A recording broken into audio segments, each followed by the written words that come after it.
We got Trevor Lawrence, who was the first pick last year. Yeah. Zach Wilson of the Jets, the second pick. Trey Lance, the 49ers' third pick. Yeah. Justin Fields, just on the other side of the top 10. Which of those guys makes the biggest jump this year? I think it's 1 and 2 is the jump, the big jump. And Trevor and Zach are the guy I look at. And again, maybe I'm biased because I love them in my first evaluation, but I you know me, I try not to be and call it for what it is. And what I saw last year, I still think their top-end talent is the greatest of the group. Mac Jones, you know, I'm not putting him up there because he did pretty damn good last year. I don't know if his jump will be maybe as extravagant or as big as a Trevor Lawrence or a Zach Wilson. And I got one of my bosses here, Sam Flood, who's a New England fan, and he wants me to boost him up a little bit more. But I think I do look at Trevor and Zach. They've given them a support system around them, finally. I think both of them, you look at them and go, oh, they got some weapons to play with here this year. Their line should be better. And then, you know, hey, maybe I'm a sucker for, you know, throwing and their ability to spin the ball and make special throws. Those two, to me, are special in that department. It's funny, I didn't even mention Mac Jones. In my mind, he wasn't a rookie. He's just the latest robot off the assembly line in New England that they put out on the field. I know. And they are, because the next question is who's most likely to have a slump. They're really setting him up to take a step back. When you've got Belichick saying he's made dramatic improvements, I mean, Josh McDaniels is gone. You've got a failed head coach who was a special teams coordinator as your quarterback's coach. You've got a failed head coach who was a defense coordinator, your offensive line coach. How are you really going to get more out of Mac Jones this year than you got last year, even if he has dramatically improved? I'm worried they're setting a bar for him that may be too high. I mean, it's rare to hear them praised like that, but I think he's done enough up there that it's opened their eyes. And I think the next step, but why would they even say it, though? I don't know either. That's what's weird. Maybe they're just trying to, you know, again, instill some confidence in the team, himself, you know, and that's maybe, I guess, the only thing I can think of, their fan base, just to go, hey, it's getting better. We like what we see here. We've talked about they love to formulate their team around the general. They are big into that. And I think with him, like, I hear you with, you know, maybe setting them up to fail or whatever else, but they seem to have great confidence in him. And I think the big thing that they probably want to see from him more than anything compared to last year is just a few more explosive plays, big plays. We talked about that, you know, early on in the year, and then we got a few more as the year went on. But, you know, pushing the ball down the field, making a few power throws. Hey, he is a pretty good athlete and can move around the pocket, buy some time, let some people get open, make some plays like that, make some plays outside the realm of the playbook.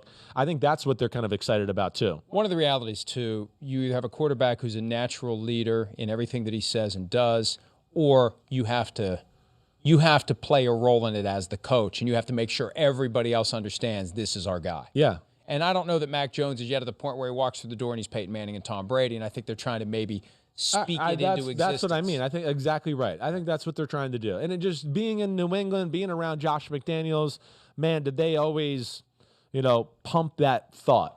And as I've told you, when Brady hurt his knee with the Pollard thing, I went up there. I was going to go up there for a workout. They said, sorry. We don't want to even cause the confusion here. Matt Castle's our guy. We're sorry. We're really sorry that we brought you up here and wasted your time and all that. And I really respected the decision because, to me, that's what you should have done if you were running the organization. As much as I would have loved to have been up there and been a part of it, I wouldn't have been worth a damn because I wasn't healthy, right? And I told a number of teams during that process, like, no, if you need me to play, don't sign me. I turned down big money from the Kansas City Chiefs during that time, but I respect them for that they did that. Did they at least give you a meal or something when you went up there and they told you, sorry, why'd we bring you up here? Did they give you anything? You know, yeah, they were okay. I remember sitting in an office with all these tapes at first, and I was just like, man, this place is crazy. And I sat there alone for a while, and I figured there was something going on. I was like, what's going on here? And they kept coming in, hey, we'll be with you in a minute. We'll be in a minute. We'll be in a minute. And then they came in and they were like, hey, we're sorry. You know, we're sorry. Wow. It was Scott Pioli. But I really respected the honesty, and I respected we don't want to confuse the situation or have the Boston media the first time Matt Castle has a bad game going, let's put Sims in. That wouldn't have happened. You don't think it would have happened? It wouldn't happen now. Back then, I think they liked me a little more back then. How much you turned down from the Chiefs? I'm just kidding. It was. No, you don't have to tell me. Well, I don't care. How much are you making now? Well, I'm not telling you that.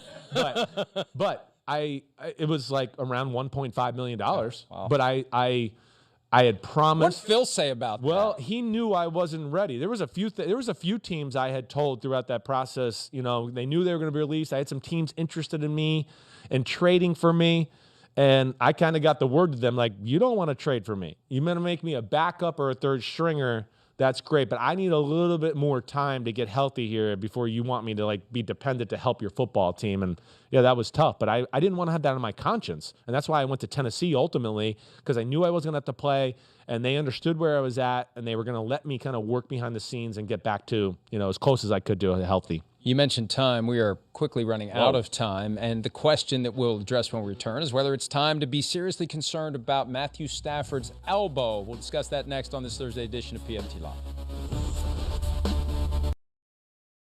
Hi, I'm Mike Tirico, and thanks for watching.